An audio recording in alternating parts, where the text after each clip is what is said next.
Hey everyone, I'm Josh Wolf, managing partner and co-founder of Lux Capital, a venture capital firm that invests in emerging science and technology ventures at the outermost edges of what's possible. And this is our new series, Futura, where we're going to introduce you to the rebels of science and invention who are turning sci-fi into sci-fact.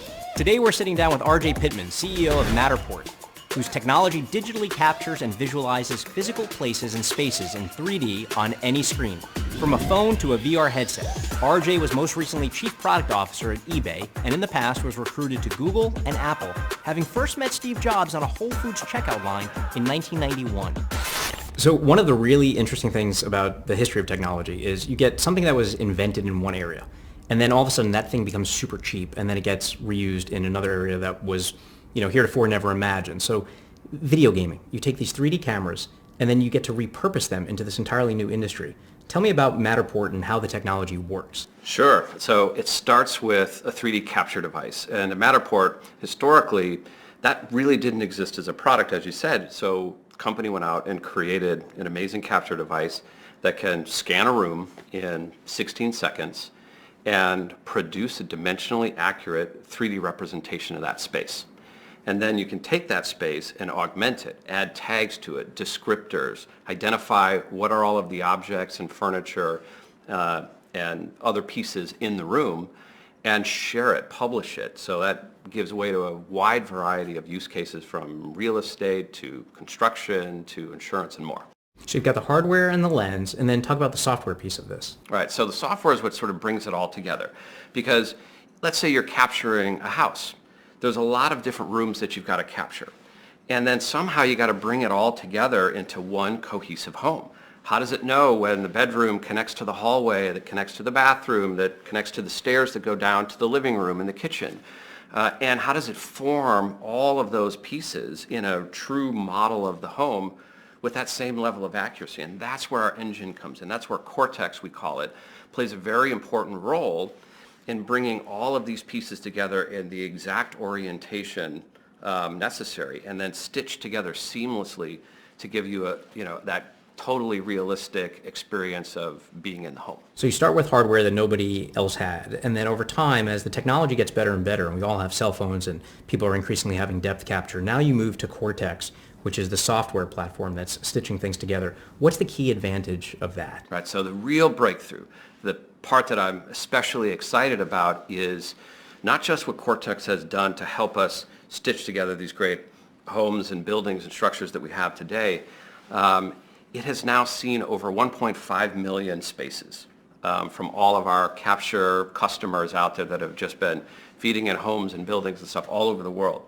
And we built a deep learning engine with our computer vision scientists that are doing some amazing, amazing things to basically study and train on all of that 3D point cloud data and the mesh data. So what does that allow Cortex to do? It allows it to recognize 3 dimensions from 2D. So this is what we call 3D reconstruction.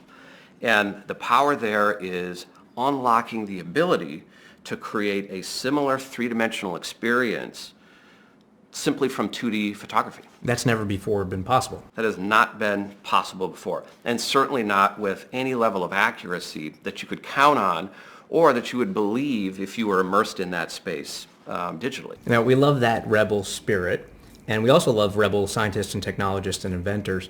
Is there something that you are breaking the laws or the rules when it comes to technology and physics in the way that the system works that was never possible before? If you look at a photo today, while you don't see it in 3D, you can imagine what that space might be like in 3D. You have a sense of it in your mind, but it's not something that comes to the foreground. And this is what artificial intelligence is all about, right? Can we actually systematize? Can we effectively program that thinking, that sort of imagination, that extrapolation, or in this case, that 3D reconstruction into the foreground, and into our conscious mind? Absolutely. We've seen the power of AI go after the greatest chess champions and the game of Go and defeat them all, right? By getting inside the minds of humans in the way they think and how they strategize and even how they emote in those games. It all plays a role. And so when we talk about deep learning and training on these data sets like this to create something like a 3D world from a photograph, we have to take all of those aspects into consideration. What is the actual mechanism by which this all works? So this greatly oversimplifies it, but one of the key techniques in deep learning is reinforcement learning. And what I mentioned earlier about that advantage we have of capturing over 1.5 million spaces around the world. That's the key database. We put Cortex against that, and our data set that we're training Cortex against is that reinforcement learning. So it's studying every space. It's studying the depth, the corners, where the walls and ceilings and planes of that space come together, and the objects that sit inside those spaces. And so that it is much more able to recognize and anticipate in a 2D photo exactly where those dimensions might unfold. When you think about the far future, near future, we've got real estate, we've got insurance, we've got the ability for inspectors to come in and look at a base model of what a home has versus how it was damaged and make the comparisons. Real estate, the ability to do effectively remote viewing and buying and selling. What is the far out future vision where we are capturing 2D dimensions of, or 3D dimensions of the world and recreating it, in the simulacrum, basically in the matrix? What is the far out vision of what that enables? I think it makes the world a smaller and more accessible place. One of the places that I would love to scan is Everest. You've seen movies, you've seen IMAX, films of the ascent of up into the death zone, and it's a fascinating, curious, mysterious, and deadly place. But imagine being able to go one step further and actually drop you right in the mountain, right at the Hillary step, in dimensionally accurate 3D, as if you were climbing, that last 1,000 meters to the summit, and then on the summit and back down. RJ, I love the fact that you are mixing the digital and the real and blurring the lines. Thanks so much for spending time today. Great being here. Thanks. Well, that's it from us today. I want to thank the rebel scientists and inventors at Matterport for giving us a sneak peek of the future. And I want to leave you with two recommendations, one sci-fi and one sci-fact.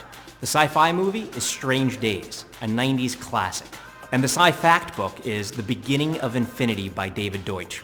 If you want to get in touch with us, reach out at futura@lux.vc. We'd love to hear your crazy ideas and inspirations.